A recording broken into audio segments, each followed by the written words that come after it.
merupakan yang bertugaslah pada petang ini selaku moderator bagi C4.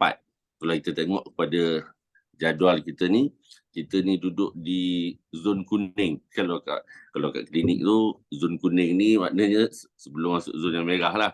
Okey, topik kita pada petang ini adalah Malaysian Development and Policies towards 2030, Education, National Integration and Social Inequalities.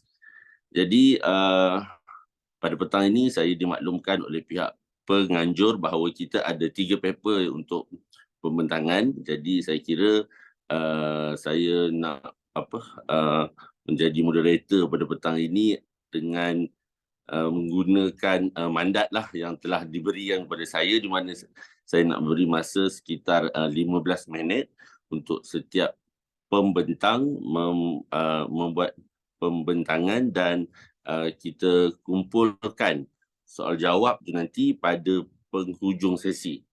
So kalau ada masa tu kita boleh buat panjang kan. Begitulah. Jadi kalau boleh saya nak check dulu kehadiran, nak tahu paper mana yang ada dan yang mana ada satu paper yang tak dapat hadir. Untuk paper yang pertama pada petang ni, pemerkasaan komuniti nelayan. Ada wakil ke? Saya. Okey, alhamdulillah. Terima kasih. Untuk paper yang kedua kita, Path Dependency in Historical Institution. Ada wakil ke? Oh, yang itu kita tak ada. Tajuk dan paper kita yang ketiga, Exploring Political Participation. Ada wakil? Oh, tak ada juga. Alamak. Kita punya paper ada 4, takkan ada 2 je. Dan yang terakhir, topik menilai pencapaian SDG 1. Ada wakil ke? Hello, boleh dengar ke suara saya? Boleh, Doktor? Nama saya Halimah. Saya dah inform untuk paper yang last ni tapi dia belum masuk lagi. Oh, okey. Alright. Okay, jadi kita bolehlah, saya rasa kira-kira kita memulakan sesi kita. Jadi tanpa membuang masa, saya menjemput pembentang bagi kertas kerja yang bertajuk Pemerkasaan Komuniti Nelayan Pesisir Pantai Menerusi Penlibatan dalam Perusahaan Sosial. Paper ini ditulis oleh Nur Hayati Saad, Nur Fatihah Osman dan Siti Salina Abdullah daripada Universiti Malaysia Terengganu. Jadi insyaAllah kita akan berbincang sekitar 15 minit. Jadi saya jemputlah kepada wakil untuk pembentangan ini. Persilakan. Okay, bismillahirrahmanirrahim. Assalamualaikum warahmatullahi taala wabarakatuh. Boleh dengar ke suara saya? Boleh Doktor, silakan. Ya, alhamdulillah. Batuk sikit ni, suara tak berapa nak ni. Okey. Terlebih dahulu saya ucapkan berbanyak terima kasih kepada Tuan Pengerusi Prof Dr. Muhammad yang akan mempromosikan sesi kita pada hari ini. Saya diberi masa berapa? 10 minit 15 minit, Doktor. 15 minit. Okey. 15 minit untuk saya set saya punya masa di sini untuk kita membincangkan satu topik yang pada saya sangat penting dalam kita berusaha untuk membantu memperkasakan komuniti nelayan, khususnya nelayan pesisir pantai dalam konteks kajian saya ini. Terlebih dahulu saya ucapkan juga salam dan juga terima kasih kepada urus setia yang selalu berhubung dalam grup ini, saudara Nima dan juga Wan, saya Wan apa nama, dan juga rakan-rakan pembentang pada hari ini. Okey, kajian saya ini adalah kajian daripada projek FRGS yang telah kami perolehi pada 2019 dan kajian ini telah tamat dan kami dalam proses untuk membuat laporan akhir. yang bertajuk tentang transformasi komuniti nelayan pesisir melalui pembangunan model perusahaan sosial. Ya, tim untuk projek FRGF ni ada 5 orang. Yang ini adalah sebahagian daripada rakan-rakan penyidik bersama. Yang ada bersama hari ini ialah saudari Dr. Fatihah, Dr. Siti Salina, dan juga saudari Nazira ini adalah human capital, master student untuk projek ini. Okay, next. Okay. Apabila kita membincangkan persoalan pembangunan komuniti, khususnya dalam konteks komuniti nelayan, pelbagai wacana daripada ramai sarjana-sarjana yang telah mengungkapkan persoalan tentang bagaimana untuk membangunkan komuniti pesisir nelayan ini. So dalam kajian saya sendiri, PhD saya pada bermula 2006, 2005 dan berakhir pada 2009 gitu.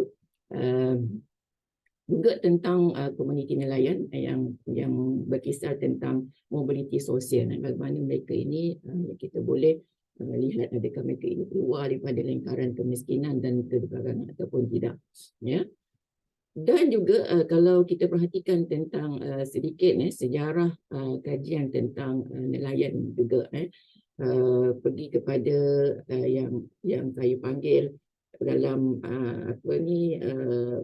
ilmu pembangunan komuniti nelayan ini ialah yang dianggap juragan. Juragan dalam ilmu ini ada beberapa yang saya highlightkan di sini. Iaitu yang salah seorangnya ialah Raymond First. Raymond First ni yang buat kajian di Pupuk pada 1960 yang menghasilkan buku tentang komuniti nelayan di Pupuk. Dan juga juragan yang tidak ketinggalan penting yang bila bercakap tentang nelayan ini ialah di Pantai Timur dan juga iaitu di Pahang. Engku Aziz Engku Aziz yang 85 buat tentang di Beserah. Kemudian di Kelantan juga seorang tokoh iaitu Prof. Prof. Syahri ini juga arwahnya adalah ekonomi sosiologi. Beliau juga membuat kajian tentang ekonomi nelayan di Pupuk pada masa itu juga, dan ada mengeluarkan 2 buah buku di bawah DBP. Dan kajian-kajian mereka ini saya telah ambil dan saya jadikan sebagai satu line of study untuk saya buat masa itu PhD saya tentang mobiliti sosial di mana tidak ada lagi disentuh. Dan kemudian selepas kurang lebih 10 tahun, saya memerhatikan apakah lagi poin yang boleh dibawa untuk membantu komuniti ini, selain pada kajian saya yang juga akan kita bincangkan nanti di akhir ini, ialah bagaimana keterlibatan mereka dalam usahawan. Dan kajian tentang juragan ini, salah satu yang paling hampir yang dilakukan oleh saudari Dr. Fatihah, di mana tesis PhD beliau tentang juragan laut dalam. Itu bezanya saya dan juga dengan beliau yang saya pergi kepada juragan pesisir pantai. So kalau saya memang tak suka sangat nak baca slide apa yang saya tulis, nanti boleh baca, rakan-rakan boleh baca, dan kemudian kalau ada masa boleh tanyalah. Juragan ini adalah mereka yang orang yang sangat penting dalam membantu membangunkan komuniti. Mereka ini mempunyai yang saya katakan di sini ialah 3 peranan utama. Saya ringkaslah sebagai pemasar, pemodal dan juga pemilik pengurus, dan juga 5 ciri keusahawanan juragan itu. Lihatlah di situ. Pertama dari aspek kuasa, kedua institusi dan organisasi, ketiga sebagai pewaris, keempat dengan mempunyai teknologi moden, dan yang kelima ialah tahap pengeluaran mereka. Dan dalam konteks kajian saya ini, saya akan melihat bagaimana mereka ini yang memiliki bot sendiri yang boleh diterjemahkan sebagai usahawan juragan nelayan pesisir. Okay, next. Next slide. Okey. Metodologi kajian saya ini adalah kuantitatif, ya, melibatkan sebenarnya ada 354 orang, tapi setelah kita bersihkan data dan kita dapat 304 orang responden yang mewakili 3 buah negeri pantai timur. Di masa setiap negeri itu kita ambil 2 kawasan utama tumpuan kepada komuniti pesisir pantai ini.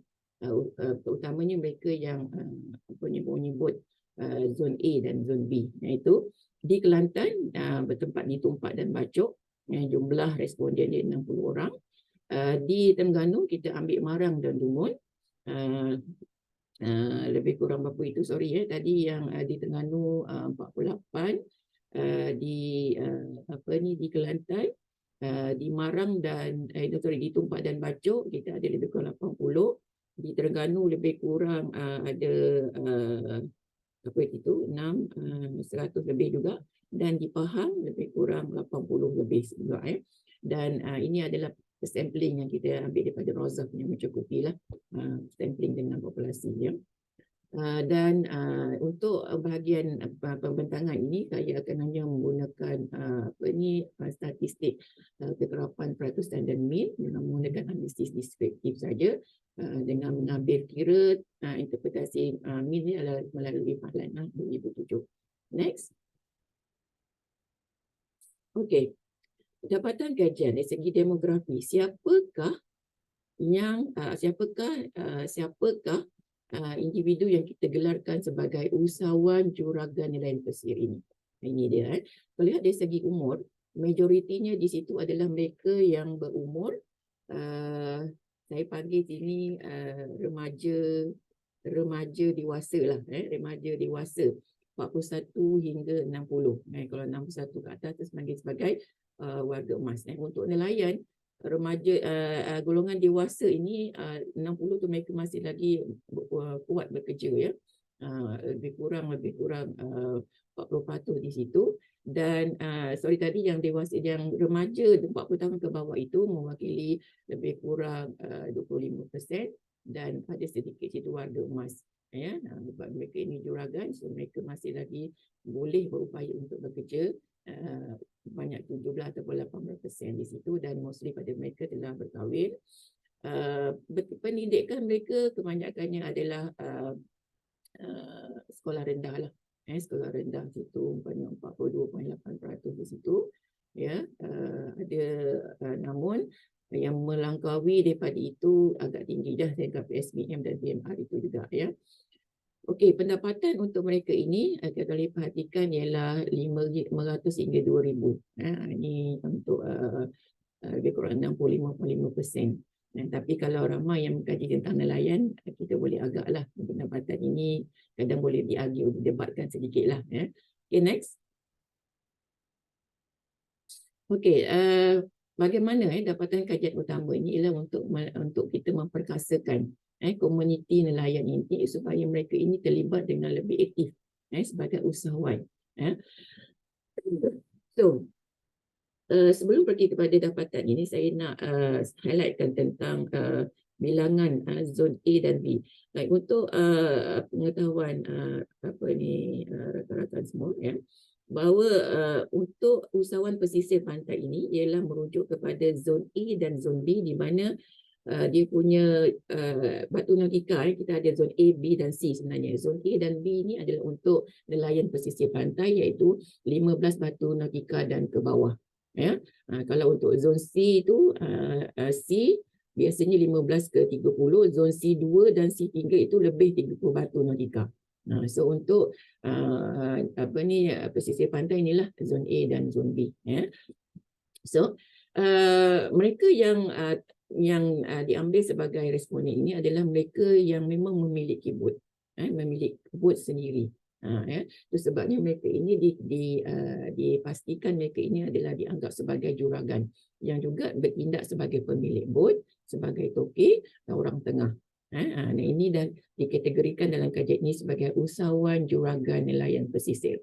So apakah faktor-faktor yang boleh membantu untuk memperkasakan mereka ini. So kami dalam kajian ini kami melihat ada dua faktor yang dilihat, iaitu faktor dalaman dan juga faktor luaran. Faktor dalaman di sini dari aspek sikap, minat, latihan dan juga kemahiran. Ini boleh kita lihat dari segi juga dalam kajian saya dulu, ini dianggap sebagai modal manusia, di mana skor min mereka sangat tinggi. Itu menunjukkan bahawa sekiranya mereka ini mempunyai keazaman untuk berubah, ya, dengan adanya sikap yang positif, yang minat yang sangat tinggi, ya, dan secara tidak langsung mereka diberi latihan dan kemahiran, maka boleh memperkasakan mereka untuk lebih berjaya lagi sebagai usahawan nelayan juragan ini. Begitu juga dengan faktor luaran, ya. Walaupun kita tengok rakan sebaya itu skor mini sederhana, tetapi di kalangan komuniti nelayan, rakan-rakan itu adalah satu saya panggil sebagai partnership yang sangat penting dan perlu untuk mereka.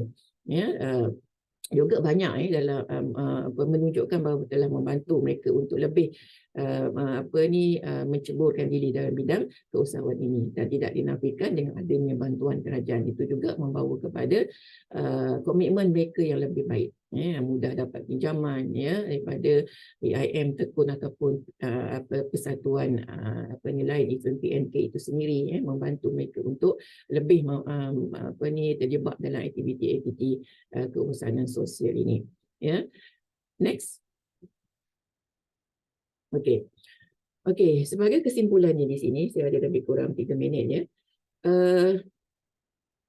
Saya dah lebih kurang daripada 15 ke 20 tahun lah terlibat dalam kajian ini. So ada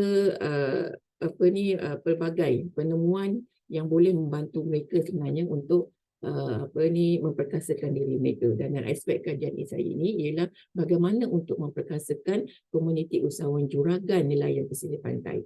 So strategi jangka pendek dan jangka panjang perlu dilaksanakan secara istiqamah.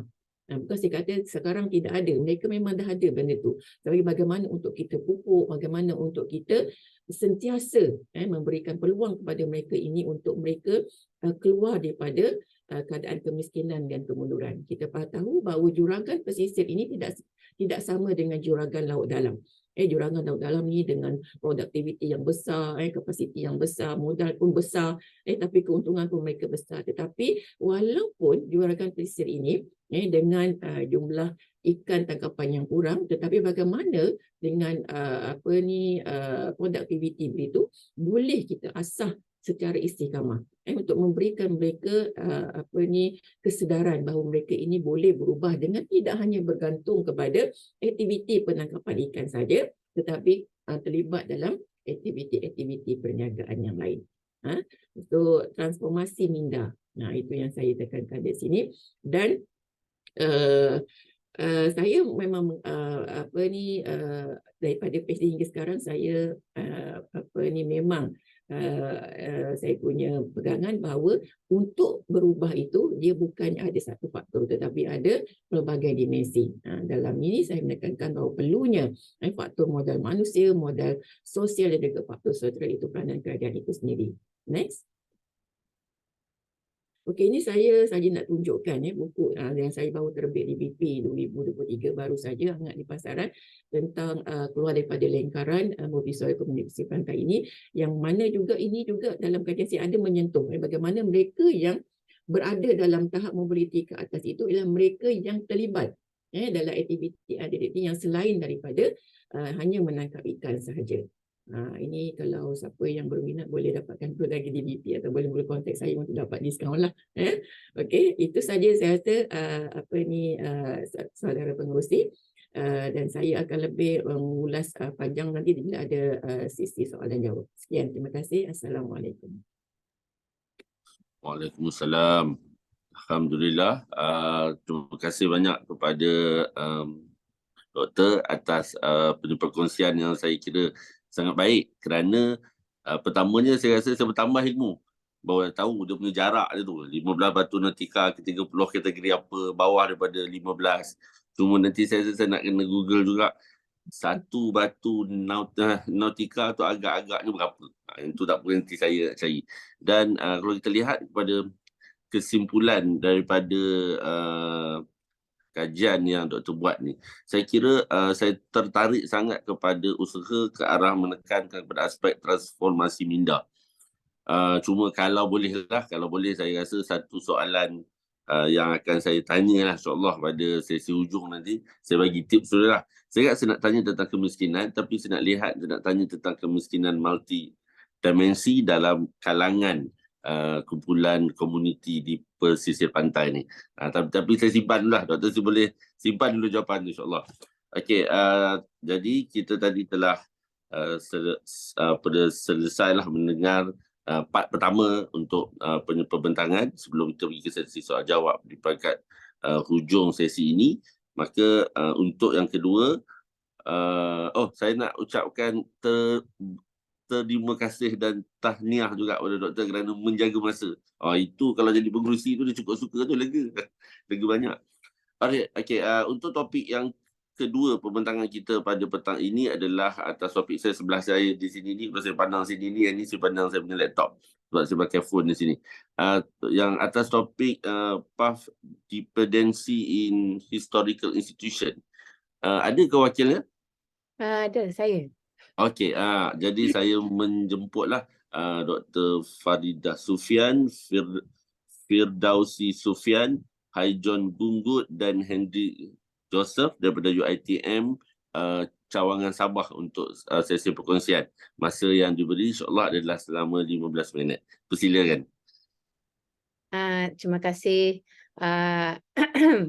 So, saya present dalam bahasa English lah ya. Saya belum doktor lagi dalam proses. InsyaAllah. My name is Faridah Sufian. I'll be presenting the paper titled Path Dependency, Analyzing the Historical Institutionalism of Food Policy in Sabah.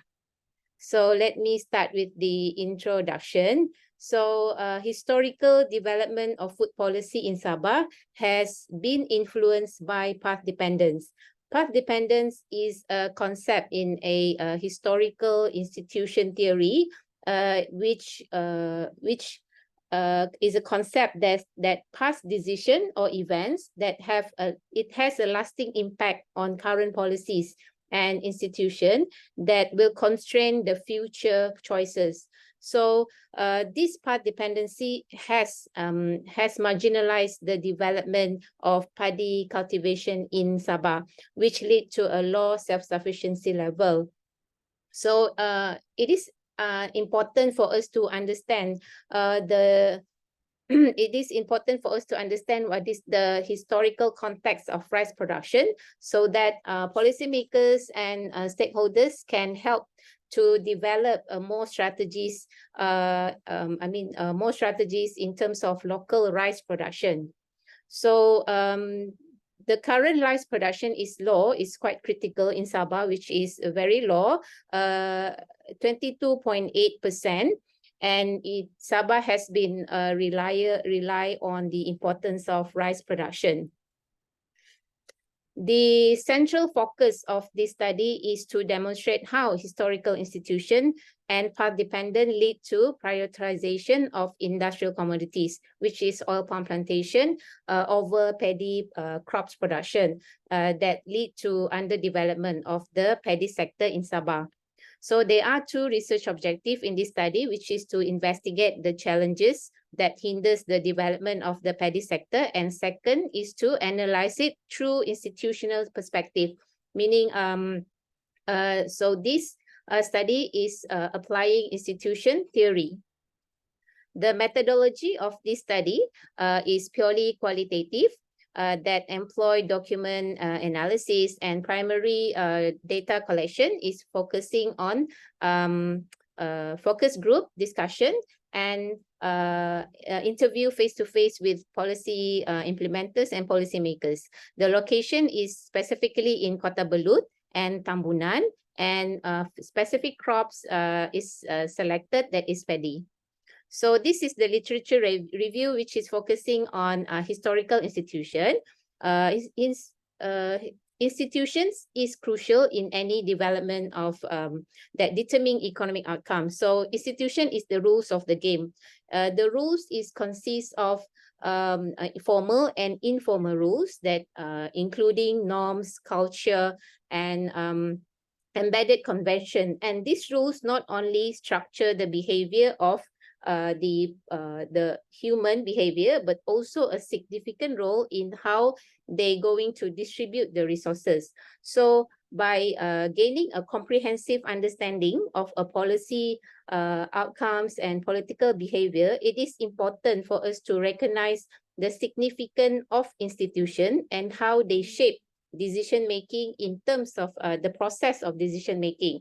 So here emphasizing on path dependent, because path dependent in a historical institution, the institutionalists will focus why path dependent is important and why it is persistent, even though the policy is not, even though if the policy is giving a negative effect, it's not giving a positive outcome, but it will remain persistent and it resist to change.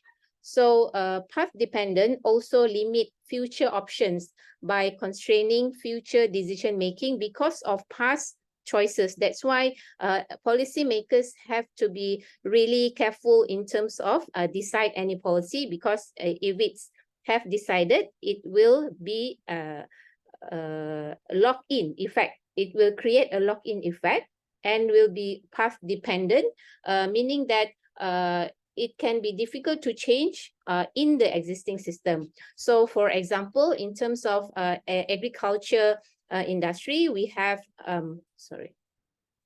we have oil palm plantation. So because of the decision made that the government has made to focus and fully focusing on oil palm plantation, so the dominant crop that have been in the region for decades, the policymaker may incline to continue to promote the cultivation of the crops and focusing on exporting, even though there are alternative crops that are more benefiting for us, for example, staple food like rice. So this is the historical overview of food policy in Sabah, how history has influenced food policy in Sabah. Prior to formation of Malaysia in 1963, Sabah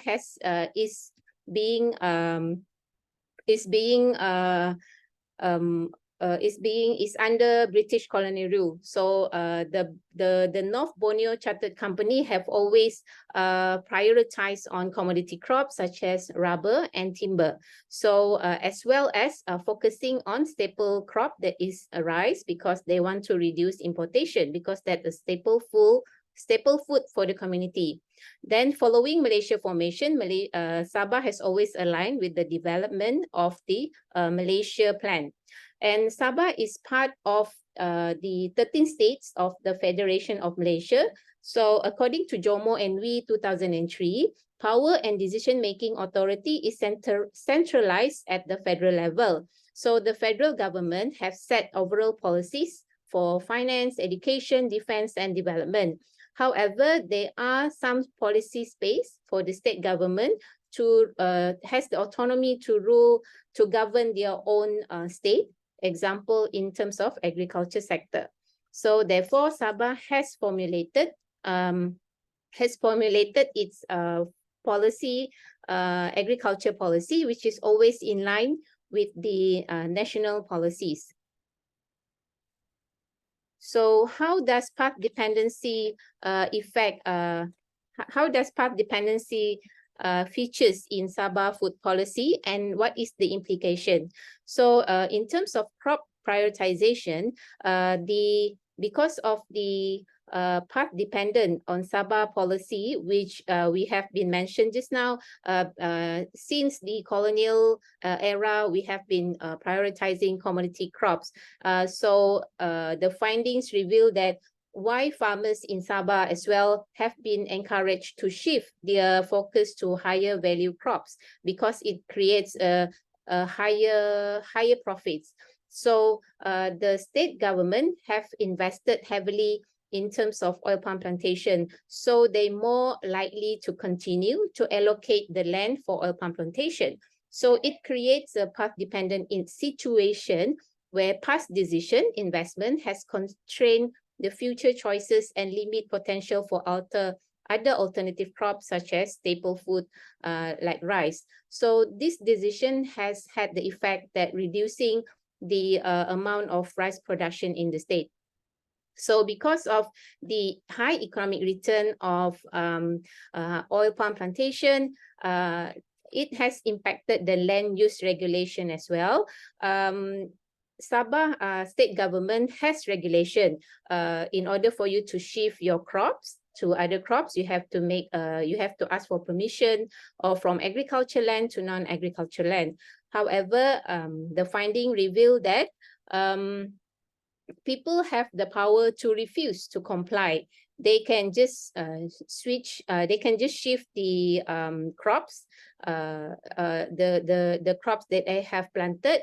Example, from paddy, they want to change to oil palm, or from agriculture land, they will build houses in their land, their own land, because of political factors as well.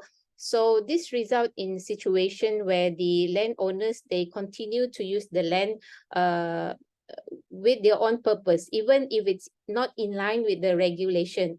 So the people to resist enforcement can undermine the effectiveness of the agricultural land use regulation. So this lead to a path-dependent patterns where non-agricultural land, it becomes a norm for people not to following the regulation that's set by the authority.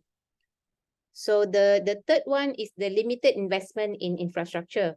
Since our government have prioritized on oil palm plantation, so it means that the focus will shift away from other crops, means that the ecosystem for paddy plantation will have a limited investment in infrastructure. It's not that they don't have investment, but a very limited investment in infrastructure in terms of example, irrigation and water system. In Sabah, the paddy plantation area, it's only 32% that have a proper irrigation system, where they name it a K1 category, while the other remaining 68% do not have a proper irrigation system. But the policymaker has limited options in terms of resources to improve this situation, because they have been constrained by the existing institutional structure and historical legacies, which they prioritize on other crops. The fourth one, the implication on the path dependency is the lack of innovation and advancement. The finding that have revealed that rice farming community, they have experienced lack of access to modern technology and machinery that could potentially increase their efficiency and productivity, because lack of government support or funding for agriculture paddy plantation, they have limited access to technology and machinery. So this lead to a lack of exposure for the community in terms of adoption of machineries for their plowing services and harvesting. And another finding is that in terms of fertilizers, the informant, they have revealed that they have been using the same fertilizers and pesticide for the past decades without any changes. So this indicate that there is a lack of technological advancement in the agriculture of the region. This is because of the path dependent, that the monopoly of agency such as NAFAS, because they are the agency that have been have been giving the authority to the subsidy will going through NAFAS. So so when there are limited option available for farmers to have a different to have a better fertilizers. So this can because of the monopoly, this has limit competition and innovation in terms of fertilizer market, because other companies are discouraged to enter the market. So the informant also recommend that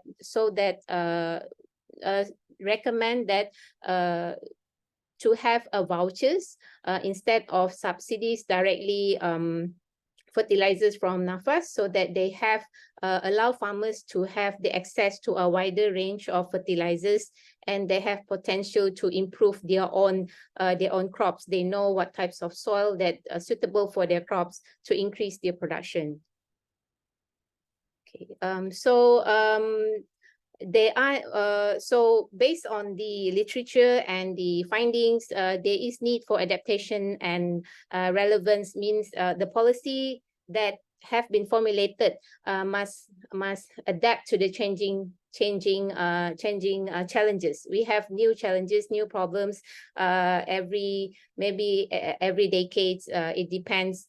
So we need to always consider the historical institution and what is the existing institution that require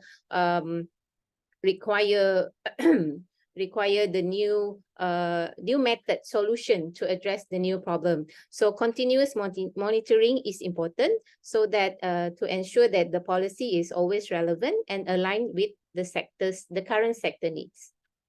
So thank you. That's all from me. Alhamdulillah, terima kasih banyak kepada pembentang bagi paper kita yang kedua ni. Bertambah juga ilmu. Yang seronok kalau pergi conference tu, satu kenal kawan baru, satu lagi kita dapat menambah ilmu. Saya ada soalan bocor jugalah yang mungkin saya akan tanyakan pada di penghujung sesi. Bila saya tengok recommendation tadi untuk kita nak buatkan ke arah yang lebih baik kan. Saya kira mungkin soalan saya nanti saya nak tanya tentang pentadbir urus dari sudut food security ataupun kita kata value chain dalam pertanian di negeri Sabah. Okey, terima kasih banyak. Nanti kita akan pergi pada soalan sesi soal jawab. Jadi terima kasih kerana menjaga masa juga. Lega. Saya tadi lupa saya mula ke apa. Bila saya tengok balik, oh betul tepatlah tu. Okey, jadi kita nak jemput, ada ke wakil untuk paper kita yang ketiga ni, Exploring Political Participation? Ada tak? Kalau ada boleh respon. Kalau tak, mungkin kita pergi ke paper yang seterusnya dulu. Tak ada. Tak ada. Okey, terima kasih. Okey, jadi kita pergi ke paper yang ketiga pada petang ini. Yang ni ada ya wakil ya? Menilai pencapaian SDG.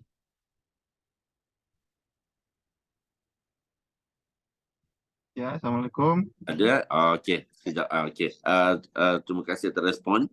Okey, insyaAllah dalam masa 15 minit yang akan datang, kita akan membincangkan pihak presenter, iaitu wakil kita daripada jauh ni, Universiti Islam Negeri Alauddin Makassar, Basuh Iwang dan Aulia Rahman, atas tajuk menilai pencapaian SDG 1, studi kemiskinan di Kabupaten Jeneponto, Sulawesi Selatan, Indonesia. Jadi tanpa membuang masa, saya jemput untuk sesi pembentangan. Dipersilakan. Baik, terima kasih Tuan, dan selamat sore. Assalamualaikum warahmatullahi wabarakatuh. Salam sejahtera, semoga semua kita dalam keadaan sehat walafiat. Baik, terima kasih sekali lagi saya ucapkan bagi pengurusi MSC 13 ini yang tentunya telah memberi kesempatan bagi kami untuk membentangkan di petang ini. Baik, adapun yang yang saya nak bentangkan adalah penilaian pencapaian SGDS 1 dalam hal ini studi kemiskinan di Kabupaten Jeneponto di Sulawesi Selatan, Indonesia. Oke, next. Baik, ini sedikit di sini kita lihat gambaran bagaimana kondisi masyarakat sosial di Kabupaten Jeneponto. Boleh putar sejenak. Oke. Jadi ini adalah gambaran umum kondisi sosial masyarakat di Kabupaten Jeneponto.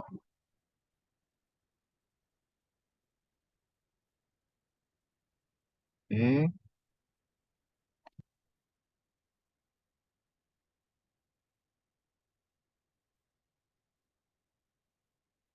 Oke. Next. Boleh cepat sedikit lah.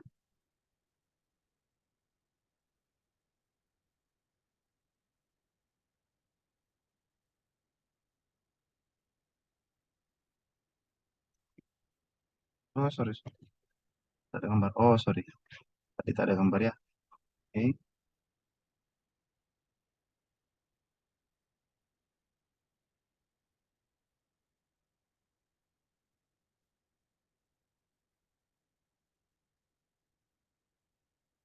Oke.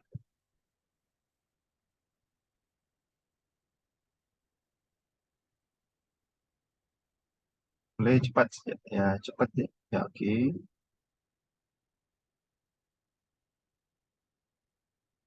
Oke. Oke. Oke. Next. Baik. Jadi Kabupaten Jeneponto ini adalah salah satu bandar atau kabupaten di Sulawesi Selatan. Sulawesi Selatan memiliki kabupaten atau bandar 24 ya.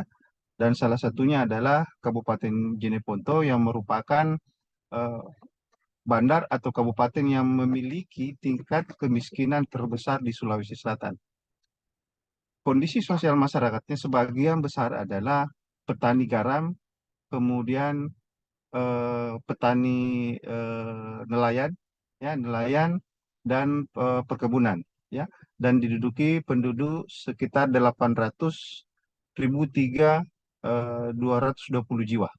Oke, jadi dia berada di sebelah selatan Bandar Kota Makassar dan jika menempuh jarak ke Kabupaten Jeneponto memakan masa sekitar 2 jam. Ya, the next. Oke. Nah, adapun masalah utama di sini adalah bagaimana menilai pencapaian SGDS 1 di sini sebab Kabupaten Jeneponto memiliki tingkat kemiskinan yang terbesar di Sulawesi Selatan. Jadi SGDS ini bagaimana boleh menilai dan salah satunya adalah program-program pemerintah mampu membasmi kemiskinan yang ada di Jeneponto. Sebab Jeneponto ini seperti saya ucapkan tadi bahwa memiliki tingkat kemiskinan yang sangat besar. Baik, next.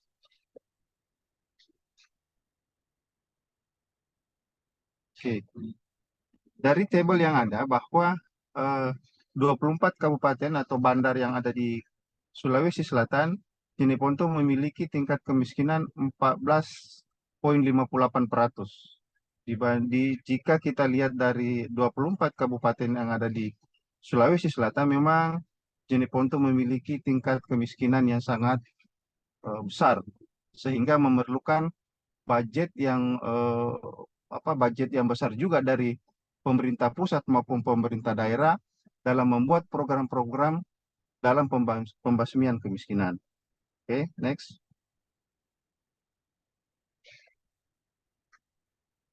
Baik, di sini penelitian saya ini saya ambil data sekunder selama 11 tahun ya, dari 2012 hingga 2022. Itu kalau kita tengok tingkat kemiskinan di Kabupaten Jeneponto ini memang mengalami penurunan tetapi masih tetap di angka 10%, 10% sehingga tingkat kemiskinan di kabupaten ini, di bandar ini masih sangat besar. Oke, next. Oke, ada beberapa hal yang nak jelaskan nanti. Yang poin pertama adalah bagaimana pendapatan asli daerah atau KPAD. PAD di sini maksudnya tax, pajak maupun retribusi, ya, retribusi memberi kontribusi terhadap kemiskinan yang ada di Kabupaten Jeneponto. Kemudian yang kedua adalah ada namanya dana alokasi umum dengan dana alokasi khusus.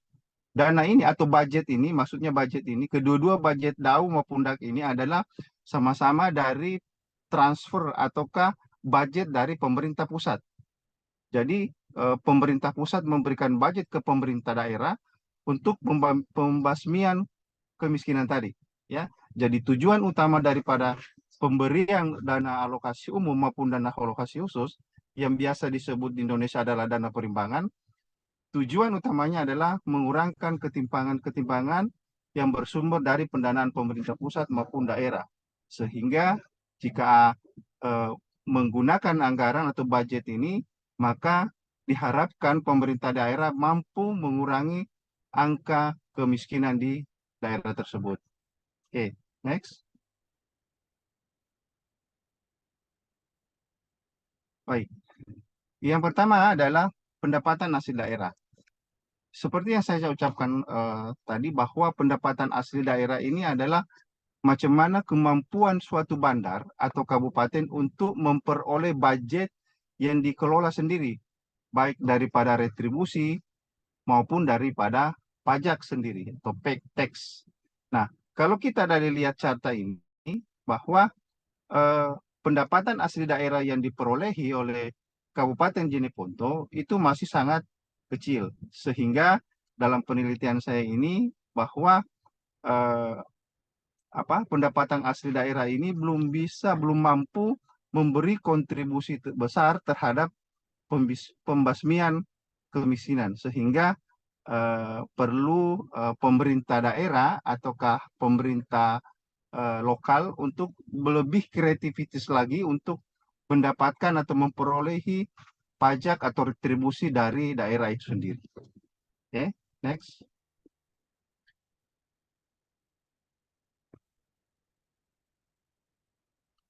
Kemudian yang kedua adalah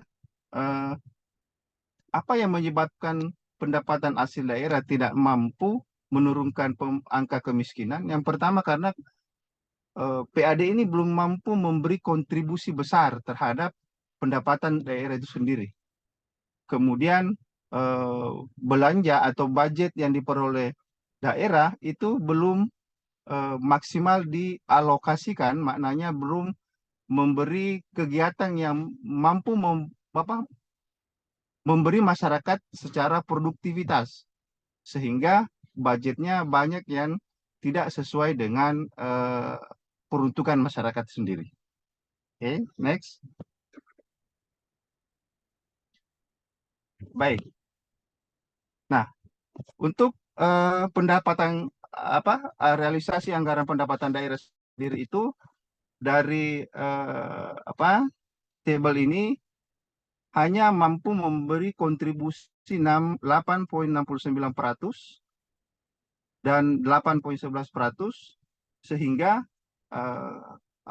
sumbangsi terhadap daerah itu sangat kecil, sehingga pemerintah masih terbatas dalam membuat program-program dalam pembasmian kemiskinan. Oke, next.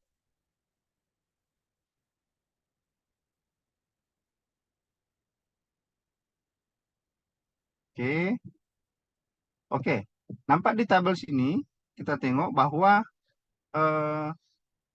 pengalokasian untuk dana dari budget dari pemerintah daerah belum menyentuh terhadap kegiatan-kegiatan yang lebih produktif, sehingga budget yang diperolehi daerah itu hanya memfokuskan terhadap belanja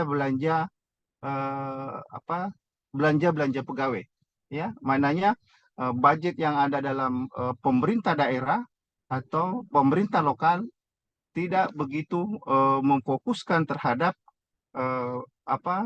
kegiatan-kegiatan yang lebih produktif untuk bisa menggairahkan sektor-sektor ekonomi masyarakat.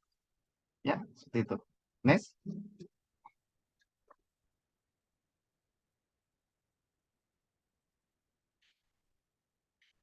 Oke. Yang kedua, dana alokasi umum tadi terhadap kemiskinan itu dari kajian saya bahwa realisasi yang diperolehi yang ada, ya, dana alokasi umum ini juga sangat memberi kontribusi besar terhadap kegiatan-kegiatan aktivitas di Kabupaten Cineponto. Nah, dana alokasi umum ini misalnya jika pemerintah memberi pendanaan ke daerah dengan jumlah yang besar, misalnya budget yang besar, maka pemerintah daerah, pemerintah lokal mampu membuat program-program yang sifatnya membantu masyarakat, baik itu di sektor kesehatan, sektor pendidikan, dan lain sebagainya. Sehingga diharapkan pemerintah pusat itu mampu memberi budget yang lebih besar terhadap dana alokasi umum ini. Ya. Oke, the next.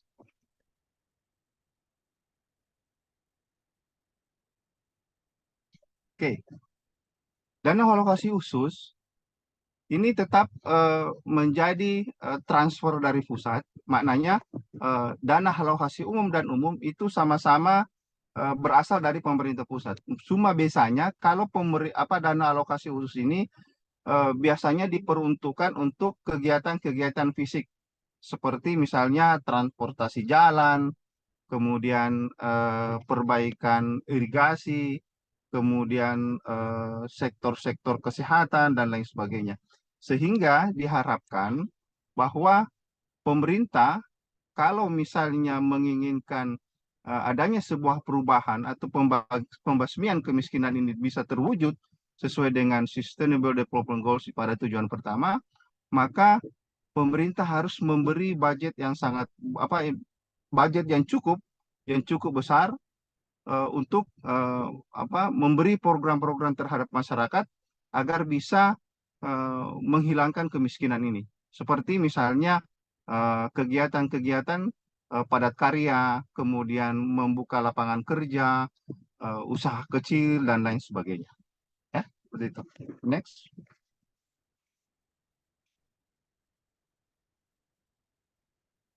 Baik, kesimpulan saya bahwa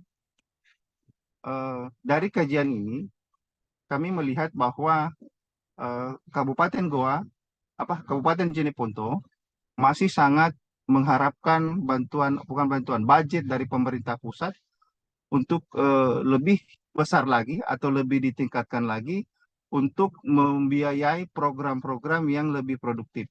Sebab dari kajian kami, dari ketiga sumber pendanaan, baik pendapatan asli daerah, dana alokasi umum, dana alokasi khusus, itu hanya lebih diprioritaskan terhadap belanja-belanja atau sektor-sektor pembelanjaan di pegawai misalnya dan lain sebagainya, tidak terlalu menyentuh terhadap program-program yang memihak terhadap akar rumput, sehingga pembasmian kemiskinan ini masih perlu diperbaiki. Ya, baik, saya rasa ini cukup singkat penjelasan saya.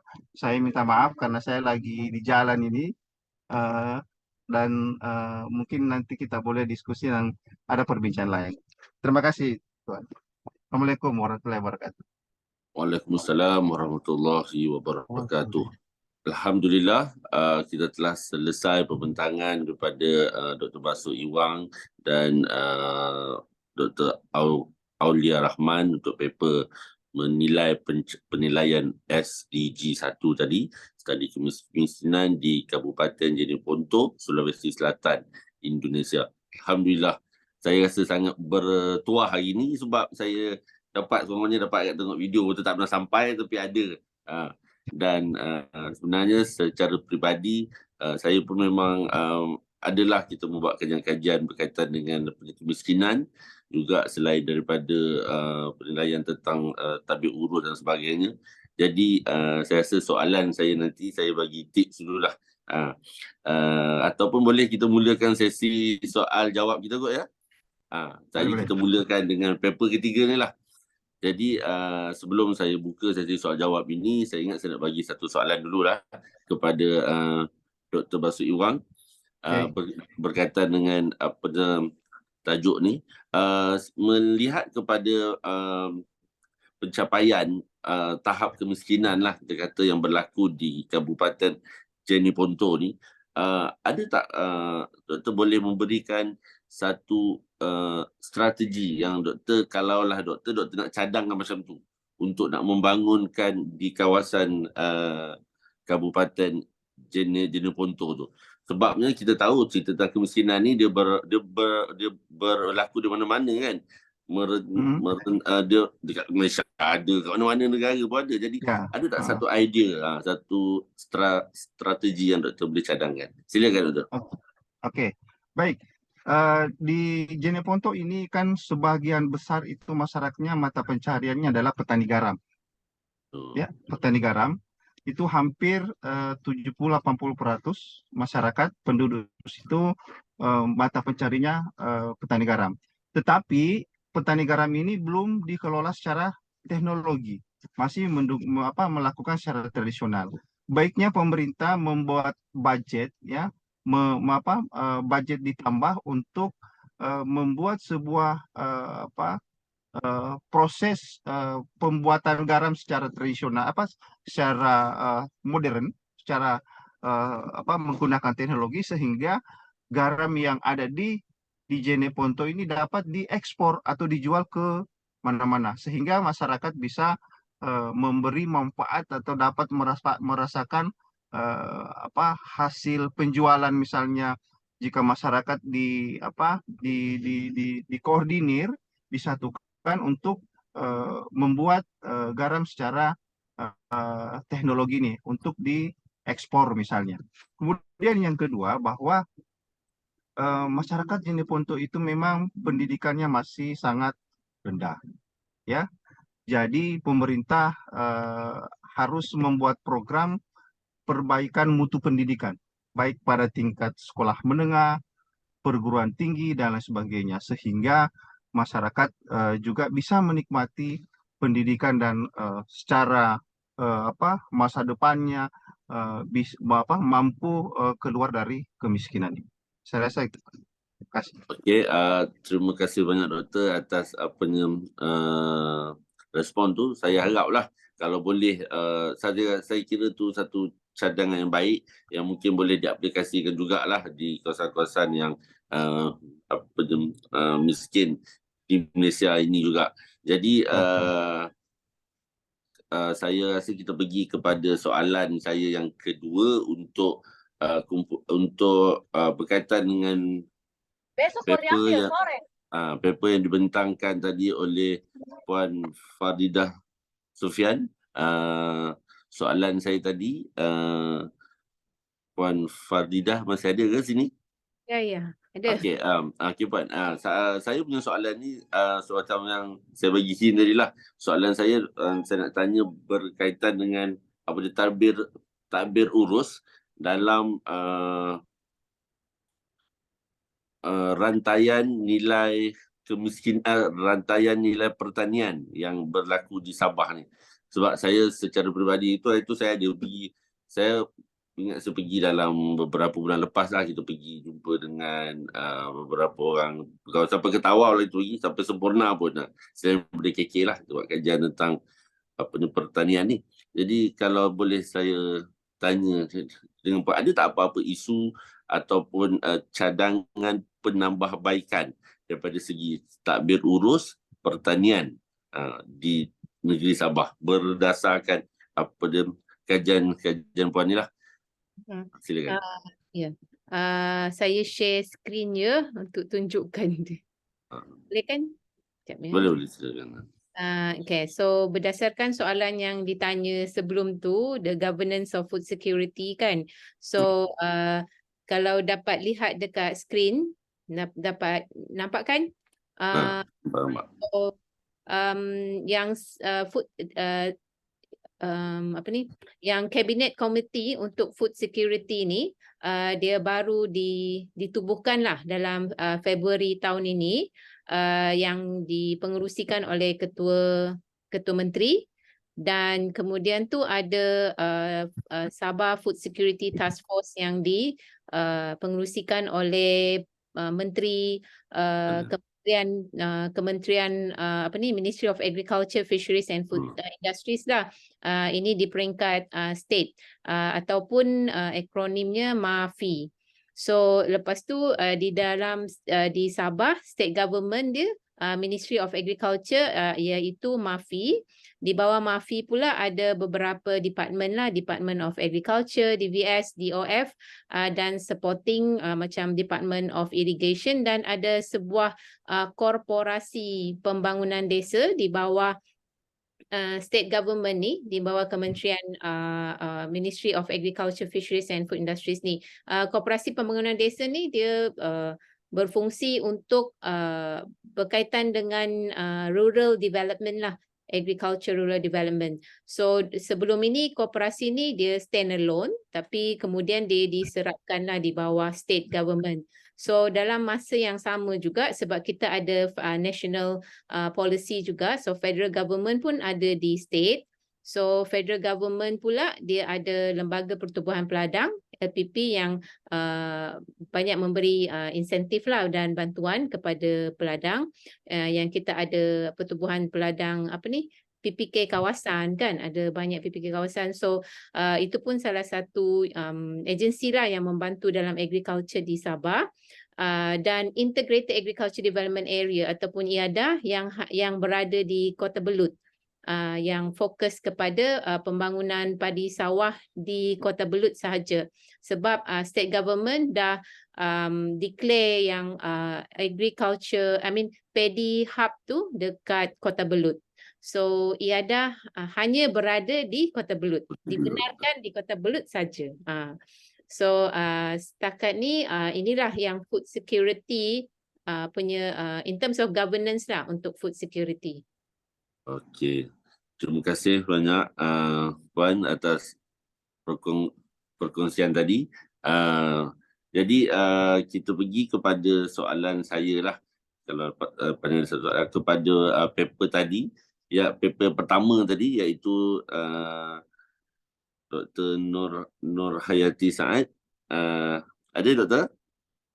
Dia bila kita online tu macam ni lah, nak kena panggil kan. Kalau kita tu kita nampak semua tu, tak tengok dekat dalam phone lah. Okey Doktor. Jadi Doktor, saya nak tanya sikit lah Doktor, berkaitan dengan apa pandangan Doktor daripada segi kemiskinan multidimensi di kawasan nelayan pesisir pantai, terutamanya di negeri Terengganu kot. Silakan Doktor. Okey, terima kasih Dr. Syam. Okey, kita tahu bila kita membaca kajian tentang kemiskinan, dia adalah masalah sejagat. Macam Dr. Basu rakan saya juga di Ikmah dulu ya. Bila kita sebut kemiskinan, dia orang suka sebut kemiskinan yang nyata, yang nampak, iaitu pendapatan, rumah besar, rumah tak ada kan, maksudnya segi material. Dan kita selalu lupa ada satu lagi aspek kemiskinan dipanggil yang bukan material. Yang bukan material inilah iaitu yang ciri-ciri kedalaman kita, sahsiah personality kita. So bagi komuniti nelayan ini, sepanjang saya bergaul, buat kajian tentang mereka, inilah antara perkara yang memang sukar, yang bukan sukar lah, sebagai satu cabaran yang kita penyelidik perlu ambil cakna tentang ini ya. Bagaimana untuk mentransformasi ataupun membawa pemikiran mereka kepada satu perkara yang lebih baik pada yang sedia ada. Ya. Dan ini untuk generasi yang lama saya panggil agak sukar ya Dr. Syam ya. Tapi bila kajian saya pergi kepada generasi yang kedua, generasi anak, bila juragan ni, bila mereka mewariskan kepada anak mereka, itu saya nampak ada perubahan. Bila kita bagi latihan, kita panggil untuk datang ke program kita, ya, bagaimana untuk majukan diri dalam bidang-bidang nelayan ini. So mereka terbuka kat situ berbanding dengan generasi yang lama. So apa yang saya nak usulkan di sini ialah apabila kita cuba untuk mendekati komuniti pesisir pantai, terutamanya nelayan pesisir ini, ialah boleh kepada generasi yang kedua, iaitu yang saya panggil pemuda remaja belia ini, ya, 35, 40 macam tu lah, berbanding dengan yang 60 ke atas. Itu memang mereka ni memang dah macam complacent yang apa yang ada, tak apalah asalkan pergi ke laut dapat ikan kan. So untuk ke atas tu susah. So kalau kemiskinan mati dimensi di sini, saya rasa kita boleh lihat kalau mereka boleh menambah pendapatan dari segi dia tengok ada berapa biji motor, kalau ada itu dah dia naik lah, ada kereta walaupun bukan kereta yang mewah, ya. Tapi dari segi yang yang bukan material itu, saya rasa yang itu human capital yang kita perlu tekankan di sini pada pandangan saya. Ya. Terima kasih banyak Doktor atas perkongsian tadi. Jadi saya ni sebenarnya telah dipertanggungjawabkan untuk menjaga masa lah juga sehingga pukul 5.15. Betul tak? Saya nak buka sesi soal jawab pun saya nak buka juga lah satu kalau ada. Jika ada sebarang soalan di antara doktor semua yang menonton lah sesi pembentangan. Okay, saya sekejap aja pada Dr. Rastu. Saya dulu pergi Makassar, saya ingat 2000, saya tak ingat 2000 berapa saya pergi Universitas Hasanah. So saya ada satu pergi kawasan tu, Dr. Basu, dia nelayan dia, komuniti dia sangat mandiri, ya. Mereka ni ada projek tersendiri untuk mereka buat, tidak bergantung pada top down kerajaan untuk butuhkan untuk membantu mereka. Saya tak ingatlah kawasan tu apa Dr. Basu, tapi saya ingat Dr. Basu ataupun Nisa yang bawa saya. Nisa tu Dr. Syah adalah isteri kepada Dr. Basu yang bawa saya. So saya ingat kalau boleh yang macam tadi yang perusahaan tu, pada pandangan Dr. Basu, kalau masih ingatlah bagaimana kemahiran diri mereka untuk berubah itu tidak mengharapkan kepada bajet daripada atas. Kalau boleh Dr. Basu ulas sikit kat situ. Silakan. Kami mengalahkan sebenarnya dari kita semua ini, kalau misalnya nak melakukan kajian tentang kemiskinan, kami boleh bersama-sama melakukan kajian. Apalagi di Sulawesi Selatan itu memang kondisi masyarakatnya masih banyak yang hidup di bawah garis kemiskinan. Mananya masih banyak yang belum memenuhi kebutuhan hidup dan kebutuhan dasar. Sehingga memang ini topik atau tajuk yang sangat menarik untuk kita riset bersama, untuk kita bincangkan dan lain sebagainya. Olehnya itu saya secara pribadi maupun secara institusi di UIN mengalu-alukan sekiranya hendak melaksanakan atau melakukan suatu kajian atau riset bersama boleh. Dan kalau pun boleh nanti MSc 14 ini dilaksanakan di Makassar. Ya, oke, thank you. Terima kasih banyak. Itu satu cabaran untuk pihak penganjur tu, walaupun tak pernah MSc dibuat di menyeluar kan. Saya kira kenapa saya pun berminat lah, saya nak ambil nantilah kontak daripada pihak penganjur untuk dapatkan kontak doktor-doktor semua yang memberikan pembentangan, sebab saya kira ada beberapa topik yang mungkin sesama kita boleh crosskan, insyaAllah. Jadi sebagai moderator pada petang ini, saya ingin mengucapkan ribuan tahniah kepada semua atas pembentangan ini, dan saya doakan semoga sesi pembentangan kita ini juga dianggap sebagai satu ibadah di sisinya, sesi perkongsian ilmu ni baik merentas negara tu hari ini kita. Jadi insyaAllah saya mohon maaf atas segala kekurangan dalam sesi ini, sehingga kita berjumpa lagi. Assalamualaikum warahmatullahi wabarakatuh dan salam sejahtera. Waalaikumsalam. Terima kasih semua. Baik Pak Basu. Salam. Terima kasih Dr. Syah. Tengok Kita dapat PhD dia buat cepat. amin Terima kasih insyaAllah. urus sedia. Kita dah ambil Kak gambar Yati, ke urus sedia? Kita boleh ambil gambar tak semua? Kak Yati, salam Nisa Kak Yati. Okey. Ni. Okey. Untuk frame kejap. Okey, kita ambil Urus gambar dia. ke? Kalau boleh. Saya Urus tak dia ada ada ke? background, saya tak pandai. Tak apalah Saya pula, saya pun tak tahu macam mana nak mengambil gambar ni. Tu tak, Saya urus pandai dia. pakai handphone ni, saya pandai lah. Nanti dia. Ada ke?